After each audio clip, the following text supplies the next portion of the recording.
El día martes 2 de julio tuvimos un desayuno de trabajo con algunos representantes de la comunidad internacional y de organismos internacionales, para luego pasar a las 9:30 de la mañana al gabinete virtual que convocó el señor presidente de la República y que se efectuó en la sala de sesiones de la vicepresidencia de la República. El compañero Lenín Moreno hizo una sala muy funcional para poder realizar reuniones de trabajo, y ahí hicimos el gabinete virtual liderado, presidido por el presidente de la República y con los ministros coordinadores.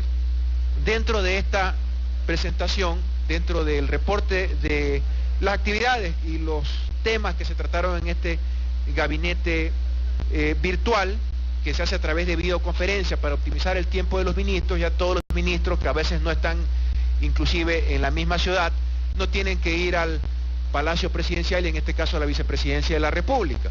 Tenemos un equipo de videoconferencia en donde solamente los ministros coordinadores, secretario de la Administración Pública, secretario de Comunicación y otros funcionarios, secretario jurídico de la Presidencia, etcétera, están en el Palacio y el resto están en sus oficinas por videoconferencia, y eso permite, por supuesto, que sigan realizando otras actividades mientras se desarrolla el gabinete. Tratamos temas de seguimiento de compromisos establecidos por los ministerios, tema de seguridad en embarcaciones pesqueras. El presidente dispuso que se estructure un modelo de rastreo a través de GPS usando tecnología para proteger a nuestros compañeros pescadores, sobre todo a los pescadores artesanales que sufren ataques de la delincuencia en alta mar.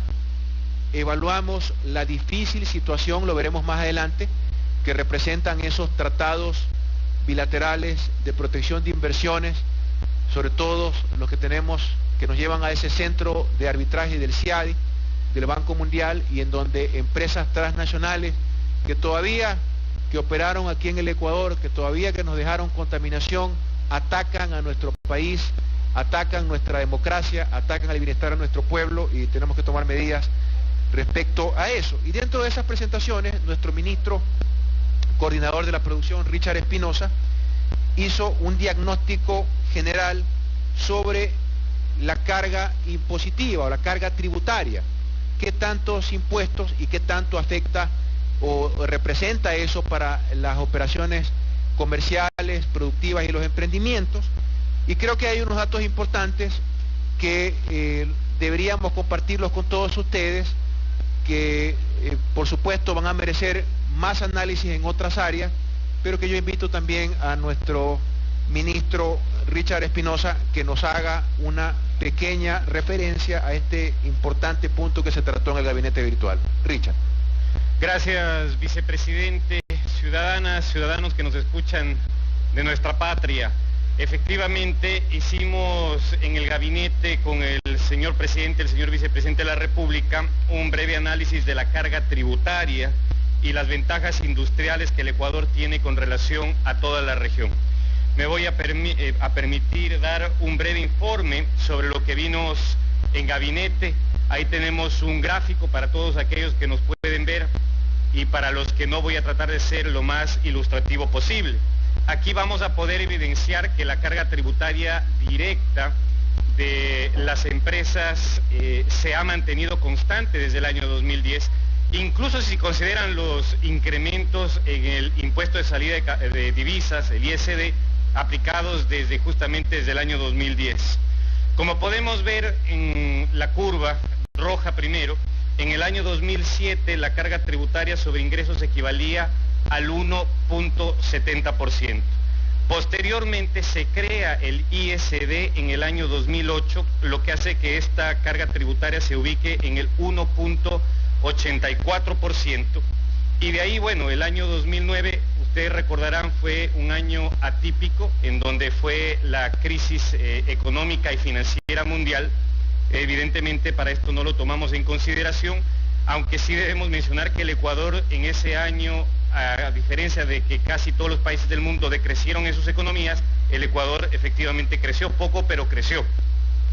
En el año ya 2010, ahí podemos evidenciar cómo la carga tributaria sobre ingresos se ubica en el 2.03% debido al incremento progresivo del ISD, pero recordemos que en este año se aprueba ya el nuevo Código de la Producción, lo que nos permite que para el año 2011, si bien es cierto, hay un crecimiento progresivo, como les mencionaba, del ISD, y además se empieza a cobrar también ya el impuesto mínimo, el impuesto a la renta baja del 25% al 24%. Ya para el año 2012, ahí vemos cómo disminuye en la línea azul de un 2.06% a un 2.05% la carga tributaria sobre ingresos, esto debido a que ya se comienza a hacer la devolución del ISD, especialmente por concepto de materias primas y ciertos bienes de capital. Ahora, esto es importante mencionar, si pasa a la siguiente página, por favor. Richard, espérate un ratito, regresemos al cuadro anterior, por favor. ¿Por qué presentamos esto? El presidente pidió una evaluación tratando de medir el impacto, por ejemplo, del aumento del impuesto de la salida de divisas, que como ustedes saben es un impuesto necesario para proteger la dolarización y que ha venido variando en los últimos años. Pero por otro lado, recuerden ustedes que gracias al Código de la Producción, en el año 2010 nos comprometimos, la ley ordena y dispone, y fue un compromiso de la Revolución Ciudadana, ir reduciendo el impuesto a la renta. De hecho, en este año ya se sitúa en el 22%. El presidente pidió evaluar y medir la carga tributaria o la presión tributaria analizada respecto a las ventas totales, para no ser muy técnico en el tema. Vemos que la línea azul, esta que es la más importante o la que pretende medir cuál ha sido la presión o la carga tributaria directa de las empresas relacionado con sus ventas, porque algunos políticos de la oposición dicen que hemos subido los impuestos, todo lo contrario, en realidad hemos disminuido impuestos. El impuesto de la salida de divisas es un impuesto necesario, y recuerden que también tiene devoluciones en determinadas condiciones. Cuando no es especulativo tiene devoluciones, pero vemos que inclusive que entre el 2011 y el 2012 se sitúa la carga tributaria en el 2.05% sobre las ventas. Es decir, no es cierto que hemos subido los impuestos. Y además, como Richard va a explicar, entiendo, a continuación, hay otras ventajas competitivas que tiene nuestro país respecto a otros países de la región. Por favor, continúa, Richard.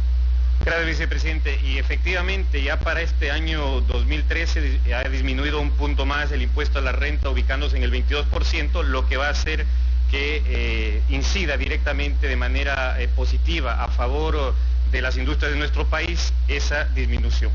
También debemos mencionar que ya para este año, para el año 2012, el Ecuador se posicionó como el segundo país de la región, por debajo de Chile, con menor pago de tributos sobre las utilidades para una empresa promedio.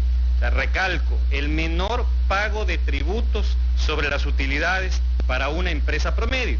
Ahí podemos ver el gráfico que nos ubicamos en el 34.6% con respecto a los tributos sobre utilidades, ya en este caso, por empresa promedio en el año 2012. Estamos muy por debajo de países como Argentina, Bolivia, Colombia, que se encuentra en el 74.4%, por debajo de Brasil, Venezuela, México, Uruguay, Perú, que se encuentra en el 40.5%, por debajo de Paraguay.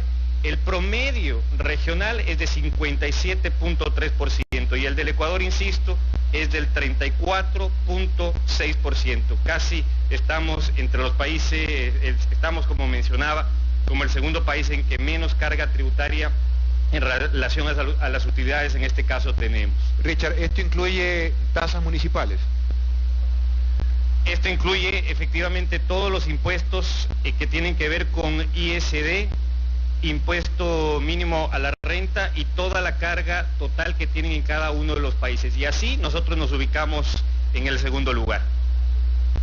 De ahí, en esta última lámina, podemos ver cómo la carga tributaria se ve compensada con los beneficios. Esto es importantísimo recalcar. Si bien es cierto, estamos, como lo dijimos antes, con un 2.05 de carga tributaria, debemos también contemplar el ahorro que se genera para la industria, para las empresas, en los subsidios que se tienen a través de la energía eléctrica, del agua, del combustible. Todos estos sumados juntos nos dan el 0.68% en relación a la carga tributaria. Es decir, nos ubicaríamos con el 1.37 sobre las ventas totales de la sociedad, lo que hace que nos sigamos manteniendo mayormente aún entre los países más competitivos de América Latina, dado que nuestra carga tributaria es bastante baja. Esto, señor vicepresidente, Okay, ciudadanos...